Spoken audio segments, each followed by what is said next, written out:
Hi, race fans. Welcome in. Seven Wars Racing, KQEG TV. I'm Dan Dyker, coming off a very busy weekend of racing and baseball.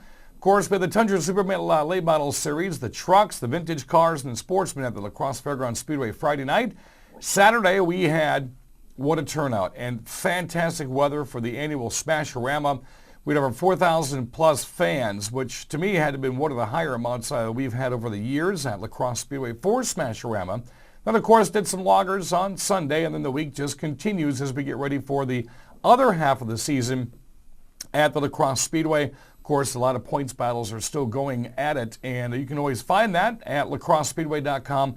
Click on fans, and you'll be able to find the entire point standings through the regular divisions and the novelty divisions, and you can also find points for the dash divisions as well. So we're going to do what we do every show. We're going to take you back to the races this past weekend. We're going to start things off Friday night, where Matt Panier and I had a chance to announce the super late models. The Sportsmen were under the Tundra label this year. Only had 6 made the features, so they broke them up into 2 different features. And then they had the vintage series, which was outstanding as usual. And then, of course, they had the Midwest Truck Series, which we had a first-timer win that race. And that was a pretty thrilling race. Had a lot of people up out of their seats to watch the last couple of laps of that one as they had a caution and about 2 or 3 laps to go. The Tundra Super Late Model Series has visited 9 tracks since it began the Alive for 5 Super Late Model Series back, I want to say, in 2011. Dalton Zier has now won 8 of those 9 racetracks, and he can now put Crosse Speedway on his bedpost. Just be sure the last 2 laps of this one right here was kind of interesting just for the fact that every restart that the Tundra Super Late models have, they bring out the barrel. You got to choose the high line or low line like we do at lacrosse with a cone. After 4, it's a single wide restart. Well, right towards the end, you had Dalton Zier, Nick Panitsky, and Casey Johnson all rearing for the top spot. And as you watch on the restart right here, it was a single file restart. Man, really nobody could catch Dalton Zier. He took home the Johnny's Hobbies 50. It was his 11th win in the Tundra Series and his 100th for his career. Former champ Nick Panitsky scored a second-place finish. Casey Johnson did place 3rd in a loaded field of over 30 super late models. It was like Oktoberfest Junior almost. Ty Majeski had to bow out of the race, or he had an ignition wire problem. He did set fast time, and he, as well as 5 other drivers, ended up breaking the track record on a fantastic night for racing at lacrosse on Friday night. Next up for the super late models for the Tundra Series, they will be at State Park Speedway. Patience, the name of the game for the faster cars in the Tundra Sportsman Series. Again, we only had 6 in the feature, so we split them up into 2 15-lap features. One of the names that was out there, Dave Truden in Lisbon. A bounty had been placed on him, a $200 bounty for anybody that could beat him. And for Bill Preetzel, he ended up taking both of them. The first one he did in a pretty decent fashion. We'll show you the last 2 of the last race. The first race, cars were strung all over the place. Bill Preetzel got to the front and ended up winning. Dave Truden taking 2nd. The third race, it was 6 cars that were 2x2 pretty much the entire race. Their point leader in the Tundra, Sportsman, had the point. She didn't want to lose the point, and we stacked them up almost all the way until there was about 3 laps to go. Bill Preetzel finally stepped out of line down the back straightaway into turn 3 and 4. He not only picked up both 15-lap features, but he also picked up both $100 bounties. They split them in half, so $200 for beating Dave Trute out in Lisbon, and Dave, of course, not too happy after that race since he had no place to move. Do want to commend Brian Hesselberg, the number 5 sportsman at Crosse Speedway. Only local driver of sorts that participated in the Sportsman's race, and said he was about half throttle about all the way through that second feature. Didn't get a chance to get much passing going on, so congrats to Brian. The Stockton Rocket was back in form in the 25-lap vintage feature event. After setting fast time earlier in the night, Rex Rossier blazed a path to the front and field, picked up his first series win of the season. We're going to show the last 2 of that one. Once he got out in front, pretty hard to catch him, and it was a pretty stout field. We had 15 vintage cars, pretty much all of them that were at Oktoberfest last year, if you happen to see that or watch that. And he did a nice job. That thing is on fire once you can get him out front. There been some heat race activity. He had a little bit of problems getting it out to the front where he wanted to be, but in the end, that red car just took care of business. See some familiar cars out there as well, like Ken Lewis and the Hooters number 7, of course, one of our former Sportsman's drivers. The 2016 Midwest Truck Series were out in full force again. Probably one of the best truck races I've seen at La Crosse Speedway since they've been coming here, whether it's mid-season or during Oktoberfest. Midwest Truck Series candidate and first-time La Crosse Speedway newcomer Nick Egan fought through a couple of late cautions in this one as we've rolled out the last two for you. I actually had a chance to watch this one from the grandstands as Matt Panier was announcing this race and did a nice job of really taking care of the field. It was awfully close with about 5 to go. Caution came out. He got a good jump on a turn 4. The rest was pretty much history as he picked up his first Truck Series win and his first win at the La Crosse Speedway on the first end of ever being there. Nice job. Jeremy Lepak, of course, was the quick time qualifier. You can always find out more information, superlatemodels.com. That's the Tundra Series. You can also find them on Facebook. The entire schedule is on there. Again, they're going to be coming up. State Park Speedway, I think their next race is sometime in August. They'll crown their champ at Oktoberfest, the second weekend out at La Crosse Speedway this year. We'll see the vintage back again. The Sportsmen, we'll see what those numbers look like towards the end of the year and expect to see a champion crowned in the Midwest Truck Series as well. And again, Nick Egan, a lot of good Facebook banter on that guy this week as he ended up picking up that win. Again, kudos to Drew Krybek and Matt Panier for the Tundra Super Late Models. Brought in a fantastic crowd. Weather was just fantastic Friday. Saturday was even better as we had Smashorama. In the next segment, we're going to show you quite a bit of what we can from the Smashorama. Justin Mullikin is going to join us for the third segment on this week's edition of Seven Rivers Racing. Whatever your perfect temperature, you'll enjoy consistent comfort with the heating and air conditioning systems homeowners rank #1. American Standard Heating and Air Conditioning. Carey Heating and Air Conditioning, your residential specialists, providing Coulee Region families with perfect indoor weather all year long. Call for your free estimate today.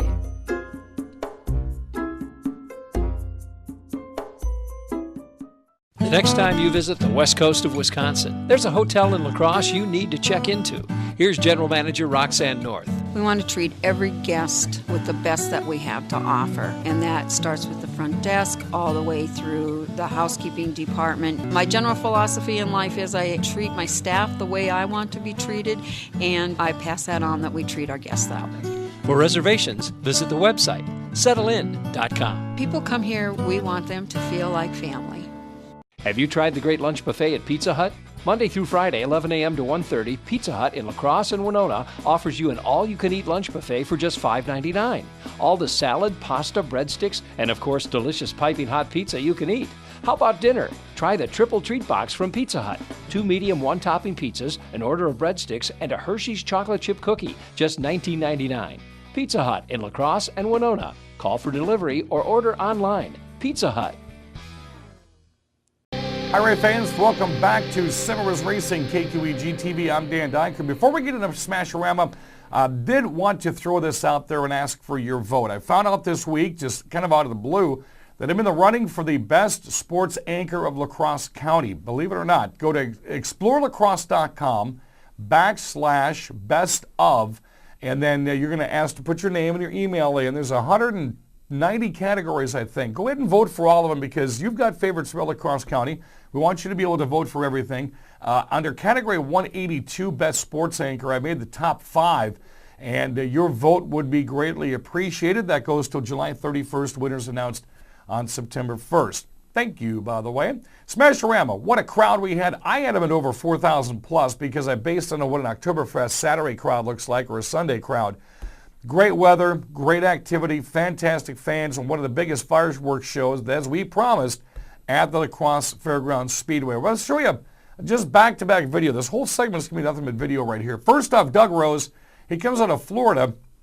He's got the Green Mamba jet car, and as Jesse's queued this one up, he's backed it up to a full-size motorhome, and inside the motorhome was a boat. Somebody somehow crammed an entire boat and got it inside the motorhome with a bunch of furniture and all kinds of things. And I tell you what, when Doug Rose backed up that Green Mamba jet car, took him about 15 minutes, and it was almost down to the entire metal frame. By the end of the night, it was almost the entire frame with things bent this way and bent that way.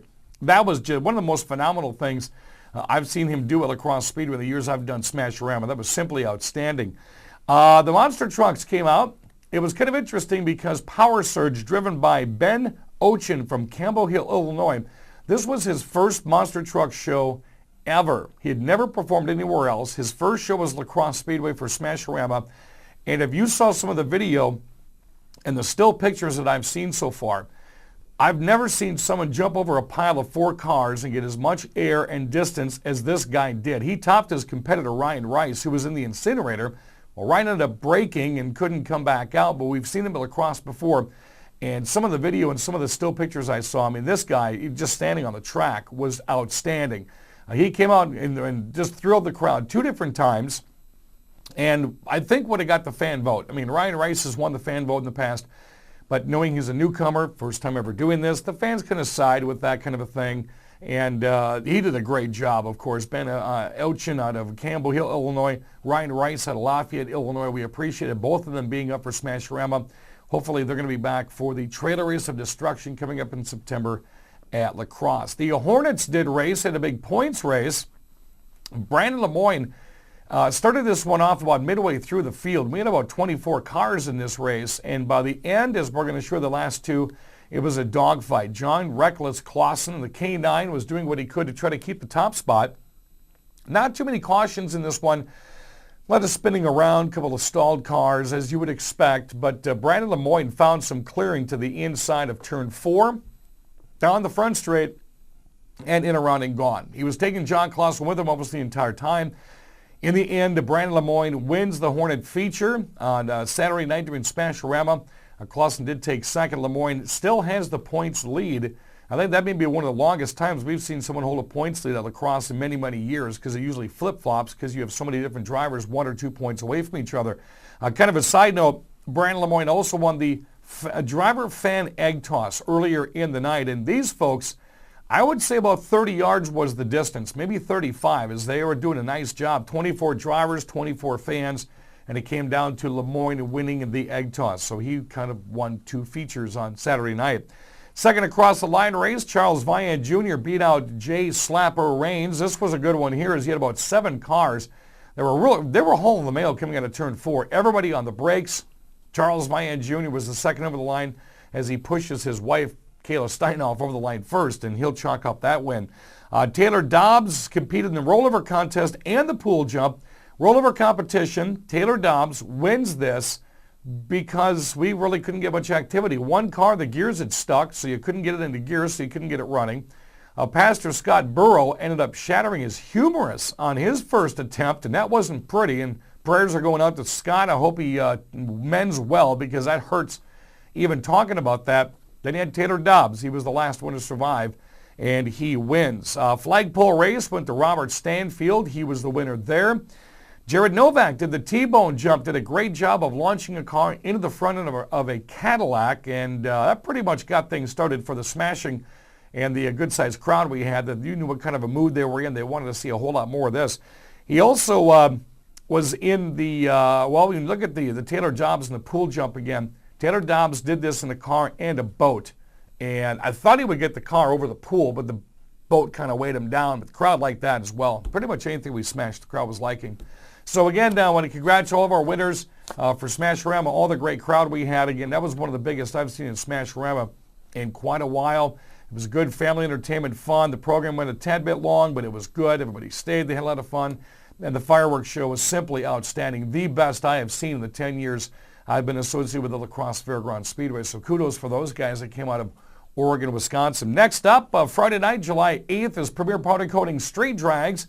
If it doesn't rain, we can try a third time to get a show in, and I expect a huge car and truck, minivan, four-wheel drive, motorcycle, you name it, whatever you got, bring in attendance. And then Saturday night, we get back to racing at La Crosse Speedway.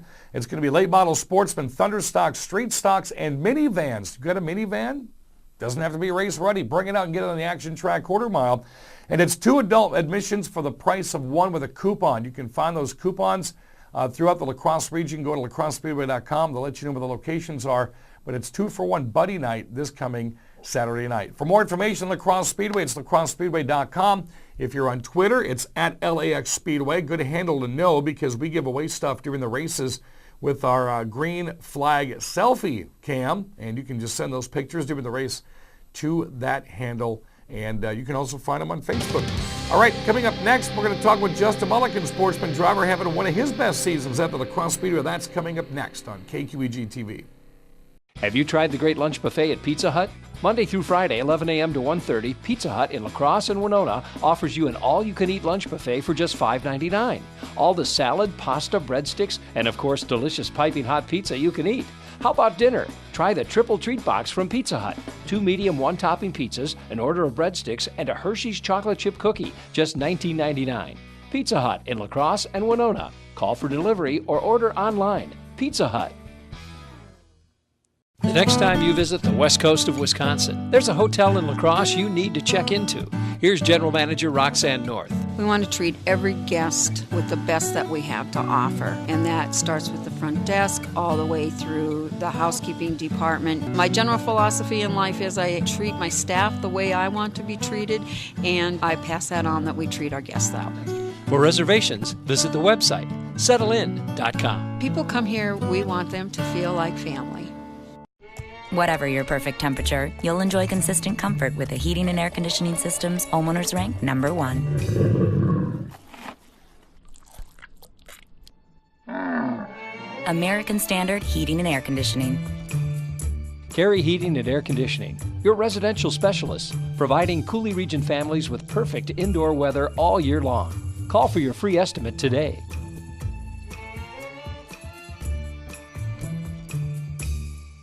Welcome back, Seven Rivers Racing, KQEG TV. I'm Dan Dyker at the La Crosse Fairgrounds Speedway, talking sportsman driving here this afternoon. I'm going to go back 10 years because I'm doing a lot of reflecting on some of the programs this year since I've been doing the show for 6, but been at La Crosse for 10.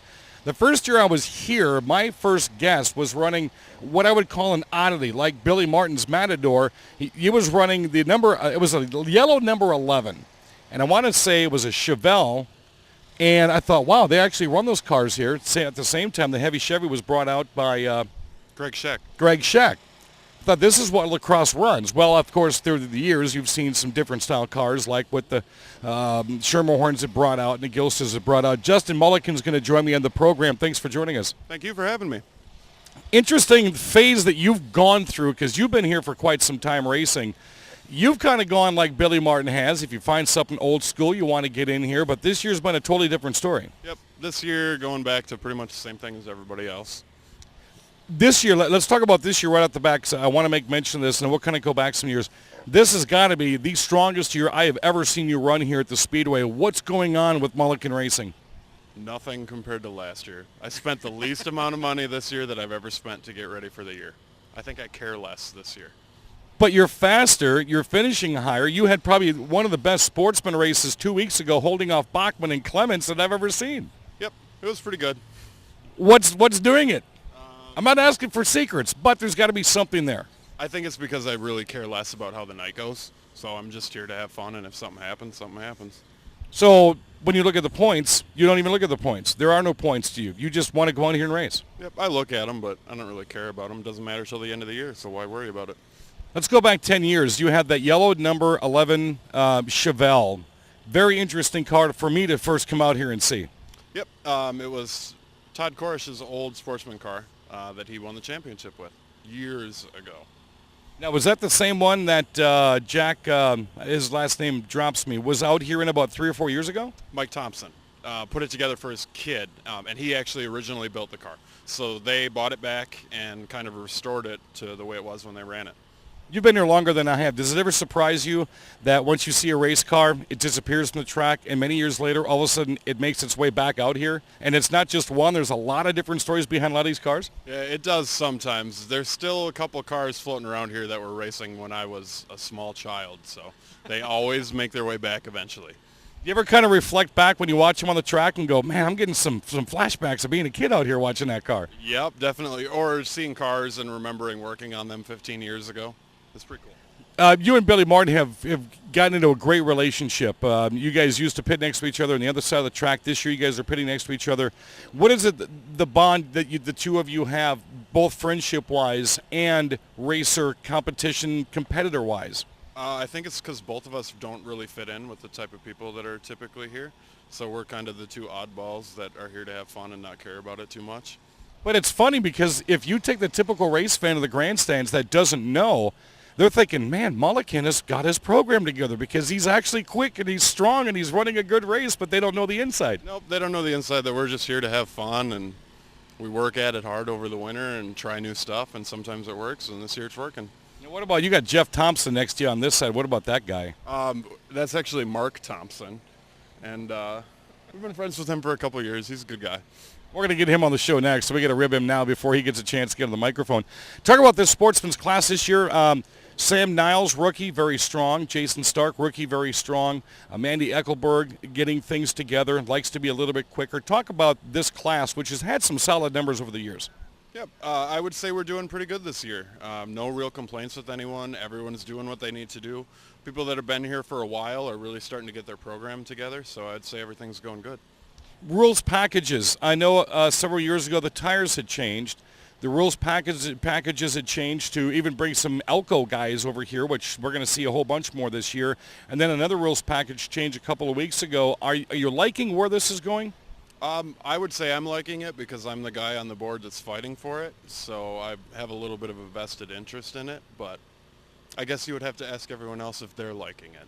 And of course, when he says he's on the board, Justin's on the competition council, which there are selected drivers here at the Speedway in all different classes, and once a year you guys get together with Chuck Deary and the technicians and whatnot during the off-season, and you talk about rules packages and mirrors and safety equipment and things you'd like to do or whatnot. Do they listen? Totally.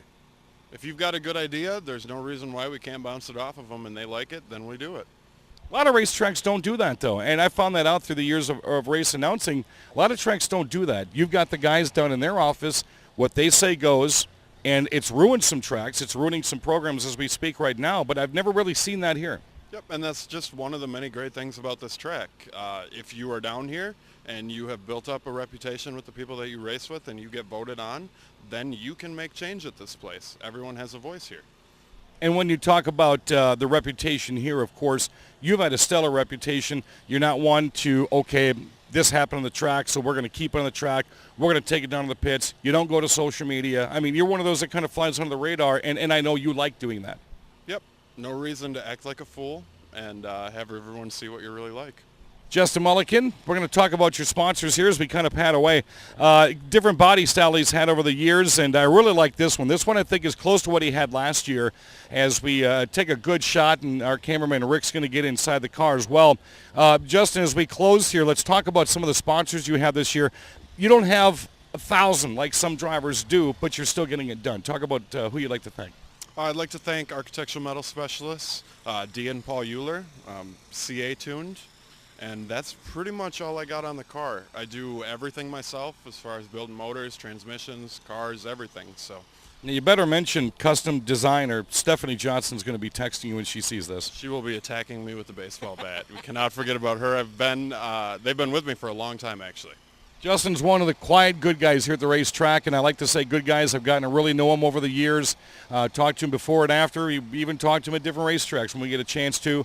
If you ever get a chance to come out and meet him, see the car, I would really encourage you to do so, him and Billy and Jeff Thompson as well, because they're some of the good guys out here, and they're just a joy to have on the program, and they really like to support what they do here at the Crosse Speedway. Justin, thanks for joining us. Thank you for having me. All right, Justin Mullikin, folks, you can check him out down here. Look where he is in the point standings. I'll say it, he's up there this year, and, well, if he doesn't care, things get better. I guess that's what the terminology is going to be with Justin. I already want to thank Justin Mullikin for joining us on the Seven Rivers Racing Show here in KQEG-TV next week. The man that parks next to him and a good friend of his, Billy Martin, Dr. Noise, will be joining us on the program as well. Again, thanks for joining us. Hope you like the Smashorama. You can watch the entire program this weekend, front to back, from the comfort of your camper or home or wherever you are here on KQEG-TV. Just going to try to get the voice back before we head back into another big weekend of racing at La Crosse. You can find me on Facebook. Look for Seven Rivers Racing. You can also find the radio show, The Whitetail Crossing Convenience Stores Race Report with Billy Doc Niles and I, Saturdays from 12 to 1 on WBOG. That's coolgold1460.com.